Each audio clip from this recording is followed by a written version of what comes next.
할렐루야. 오늘도 우리와 함께 하시는 주님이 우리의 삶을 지키시고 우리의 건강과 우리의 가정을 책임지시는 복된 하루 되시기를 주님의 이름으로 축원합니다. 이제 예루살렘에 입성하신 예수님께서 본격적인 자신의 마지막 한 주간의 사역, 특별히 성전에서의 사역을 시작하셨습니다. 예루살렘에 오셔서 가장 먼저 방문하신 곳이 바로 성전이었습니다. 오늘 본문은 성전에서 있었던 소위 이 성전 청결 사건을 다루고 있습니다. 예수님은 가장 먼저 성전을 방문하신 다음에 이 성전 안에서 물건을 팔고 장사하는 사람들을 내쫓으시고 성전을 깨끗하게 하셨습니다. 이것이 어떤 의미가 있는 것일까요? 예수님이 성전에 들어가셔서 경노하셨다라고 말합니다. 그렇게 분노하신 이유는 기도하는 장소가 되어야 할 하나님의 성전이 강도의 소굴이 되었기 때문이라고 말씀하십니다. 당시 유월절을 맞이하여서 예루살렘을 찾는 수많은 순례객들을 위해서 희생 제물을 판매하고 성전세를 위해 환전하는 일이 있었는데 그 일이 성전 안에서까지 일어났기 때문이었습니다. 대제사장 가야바와 그의 측근들이 자신들의 이익을 위해서 성전의 이방인의 뜰을 그렇게 장사하는 장소로 허가해 주었기 때문이었습니다. 당시 지도자들은 백성들을 올바르게 그들을 참된 예배와 어떤 기도의 자리로 인도하기보다는 어떻게 하면 그들을 통해서 자기들의 경제적인 이익을 얻을까, 거기에 더 많은 관심이 있었던 것입니다. 예수님은 이런 지도자들의 영적 횡포와 타락 때문에, 그리고 그런 것들을 제대로 모르고 성전을 시장터 같이 만든 백성들의 무지 때문에 분노하신 것입니다. 예수님은 그런 그들의 행태를 강도의 소굴이다 이렇게 표현하셨습니다. 예수님의 이런 행동은 당시 타락한 성전 중심의 유대교의 종말이 가까이 왔다라는 것을 상징적으로 보여주는 행동이었습니다.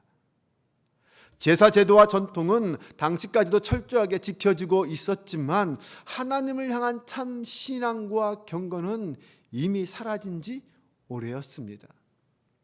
기도하는 성전의 기능은 이미 마비된 지 오래였습니다. 성전은 더 이상 하나님의 영광이 머무는 장소가 아니라 강도의 소굴로 전락되었고 종교 지도자들의 탐욕과 권력의 수단이 되고 말았습니다. 이렇게 가장 거룩해야 할 그 자리가 타락하자 그것은 가장 위험한 자리가 되었습니다.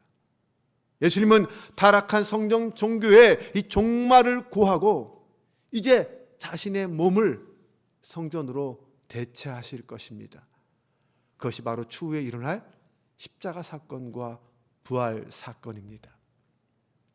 이제 하나님은 옛 성전을 허무시고 새 성전이 되시는 예수 그리스도 가운데 임재하시게 될 것입니다. 나아가서 그리스도의 몸이 되는 이 교회 위에 임재할 것입니다.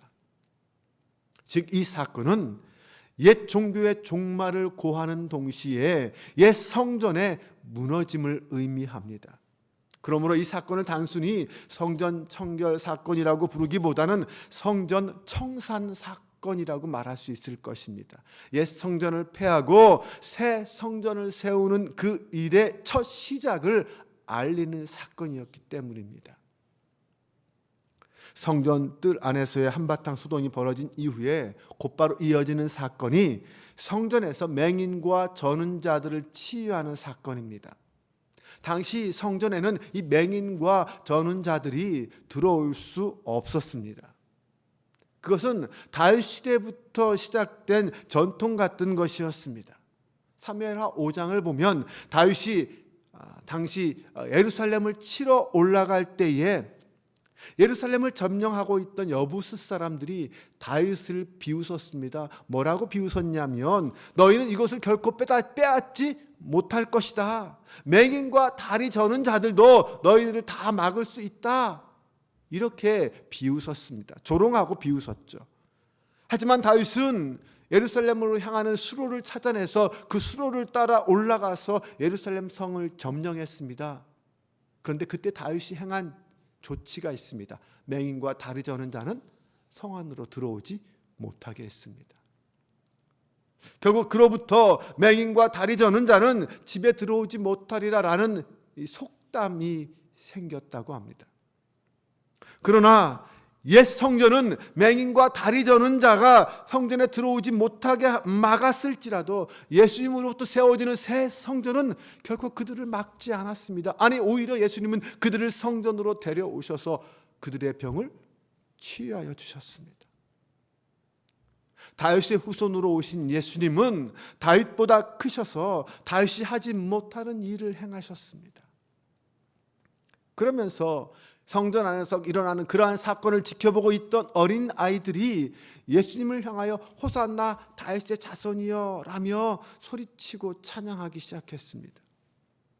불과 몇 시간 전에 예수님께서 예루살렘 성에 입성하실 때 길거리에서 어른들이 외쳤던 바로 그 말을 성전 안에서는 어린 아이들이 하고 있는 것입니다.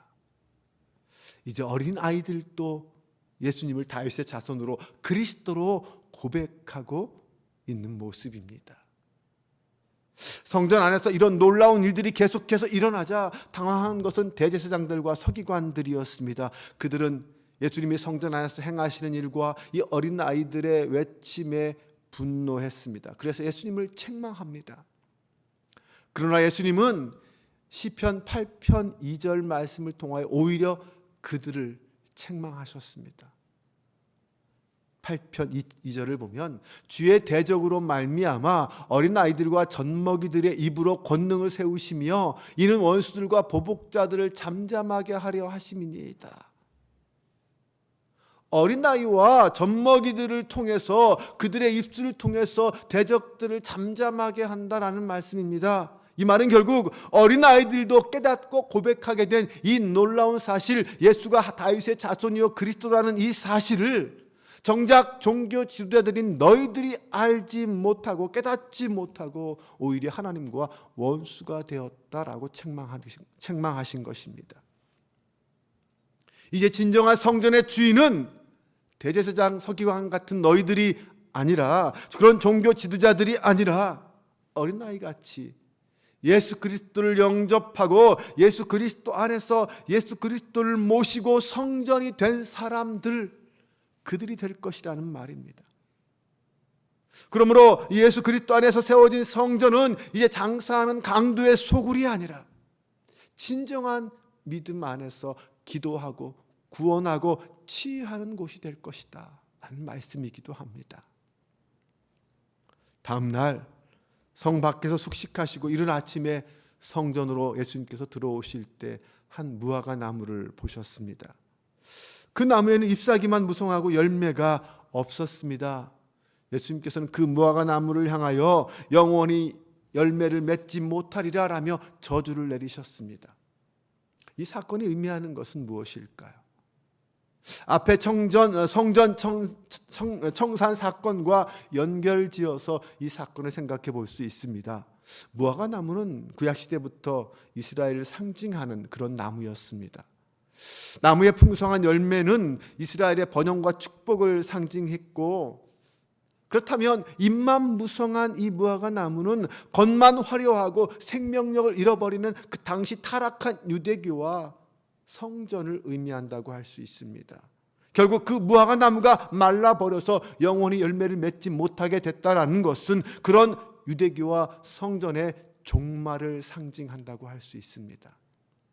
하나님의 아들이 오셨습니다. 그리고 그 아들이 열매를 요구하셨습니다. 그런데 그 아무런 열매를 내놓을 수 없습니다. 당시 성전과 유대교는 그렇게 철저하게 타락하고 무너지고 실패했습니다. 그래서 예수님이 오셔서 성령과 믿음을 통하여 새롭게 세워질 새로운 공동체를, 바로 교회를 세우신 것입니다. 예수님은 더 이상 열매 맺지 못하는 종교와 종교 지도자들, 그리고 그 성전을 향하여 종말을 선포하시고 이제 새로운 시대, 새로운 신앙 공동체를 선포하십니다. 그리고 이제 그 신앙 공동체에서 살아갈 제자들에게 믿음을 요구하고 계십니다. 예수님을 성전 삼고 세워진 그 공동체는 오직 믿음으로 세워지는 하나님 나라 공동체입니다. 그 믿음의 역사는 이제껏 누구도 보지 못하고 알지도 못했던 놀라운 역사를 행하시게 될 것입니다. 예수님께서 말씀하신 것처럼 무화과 나무가 된 것처럼 그런 일도 이루어질 수 있고, 이 산더러 들려 바다에 던져져라 할지라도 되는 역사가 일어날 수 있다는 것입니다. 그런 일을 행하는, 믿음으로 그런 역사를 행하는 공동체, 그 하나님 나라를 세우신다는 것입니다. 이제 교회는 바로 그런 믿음의 공동체로 세워진 곳입니다. 예수 그리스도를 통하여 예수 그리스도를 믿음으로 세워진 거룩한 신앙 공동체입니다. 그러므로 예수님이 원하시는 그 풍성한 열매는 바로 그 믿음의 공동체를 통하여 맺어지게 될 것입니다. 그렇다면 오늘 우리 교회는, 이 땅의 교회는 그런 열매를 맺고 있습니까? 오늘날 하나님의 성전이라고 할 수 있는 우리 교회, 그리고 우리 성도 한 사람 한 사람의 모습은 어떤가요? 예수님이 기대하시는 참된 예배와 기도가 살아있는 집입니까? 혹여나 우리 안에 예수님이 기대하시는 예배와 기도의 삶은 외면한 채 당시 대제사장들과 서기관들처럼 풍요와 성공과 안락함에 빠져 있지는 않습니까? 만약 그렇다면 예수님의 분노는 오늘 무리를 향한 분노가 될 것입니다.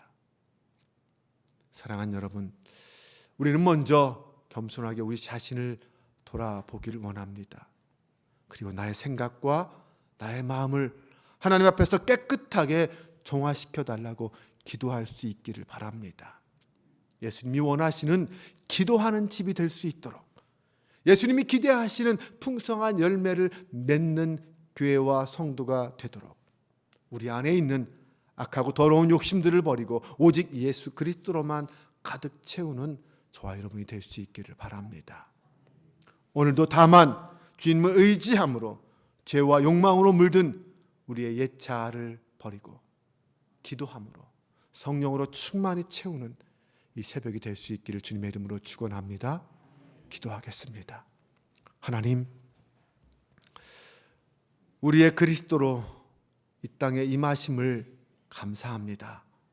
이 땅에 내가 주인 삼고 있던 것들을 내려놓고 오직 예수님을 나의 주인 삼고 예수님으로 만족하며 예수님으로 충만한 삶을 살기 원합니다. 아버지 하나님, 우리 안에는 여전히 세상의 성공과 쾌락을 쫓는 마음들이 남아 있습니다. 그것이 자라서 후에 제사장들과 서기관들 같은 모습이 될 수 있다는 것 또한 우리는 알고 있습니다. 사랑해 주님, 날마다 내 안에 나를 죽이고 예수님으로만 살려고 몸부림친 바울 사도의 고백이 오늘 우리의 고백이 되기를 원합니다. 무엇보다 먼저 기도하는 집에서 기도하는 성도가 되게 하여 주옵소서. 주님의 이름을 부르며 주님을 내 안에 모실 때에 주님의 은혜가 나를 사로잡을 줄로 믿습니다. 정결하고 거룩한 주님의 자녀가 되어 어두운 세상을 비추는 거룩한 성전으로 세워지는 저희가 되게 하옵소서. 오늘도 믿음과 기도로 하루를 시작합니다. 끝까지 주님만 영광 받으시는 하루가 되게 하여 주옵소서. 우리 주 예수 그리스도의 이름으로 기도합니다. 아멘.